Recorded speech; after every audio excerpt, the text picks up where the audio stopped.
তো মই ভাবাই নাছিলো হ'ব বুলি সেইখিনি মই পাৰ কৰিব লগা হৈছে মেণ্টেলি প্ৰস্তুত নাছিলো কোনো ধৰণৰ কথা ক'বলৈ বা কিবা ষ্টেটমেণ্ট দিবলৈ সেইটো কাৰণে 7 দিন মই যেনে যেনে কটালো কিন্তু এতিয়া জোখতকৈ বহুত বেছি অপপ্ৰচাৰ চলিছে বহুত ধৰণে মোক সাঙুৰ খুৱাইছে বিভিন্ন ক্ষেত্ৰত ন্যায়ালয়ে মোক দুখী কৰা আগতে নিউজ মিডিয়াই মোক দুখী কৰি মোক এতিয়ালৈকে ফাঁচি দিছে মোক অলৰেডি মই দুখী বুলি কথা কৈছে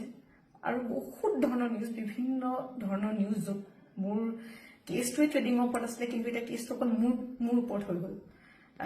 আজি ফাইনেলি বহুত দিনৰ পিছত সাহস কৰি মই সাৰেণ্ডাৰ কৰিব ওলাইছো মই ফুল কোঅপাৰেট কৰিম পুলিচৰ লগত ইমান দিনে কৰিব পৰা নাছিলো মই পলাই ক'তো থকা নাই মই লুকাই আছিলো অকণমান মই পৰা নাছিলো সহ্য কৰিবলৈ ইমান সহজ নহয় নিউজ এটা শুনি থকা বা নিউজ এটা কৰি থাকিলে যি মন যায় তাকে কৈ আছে কোনো ধৰণৰ তথ্য নোহোৱাকে কথা কৈ আছে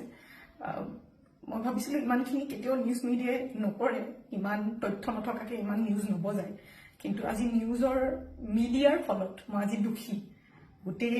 মানুহৰ আগত মোৰ মান সন্মান মোৰ মা দেউতাৰ মোৰ পৰিয়ালৰ গোটেইবোৰ উলংঘ হৈছে আৰু এতিয়া আৰু ধৈৰ্য ধৰিব পৰা নাই চবৰে এটা সীমা থাকে সেইটো কাৰণে আজি মই সাৰেণ্ডাৰ কৰিম আৰু মোৰ বিশ্বাস যে তথ্য চাই ন্যায়ালয়ে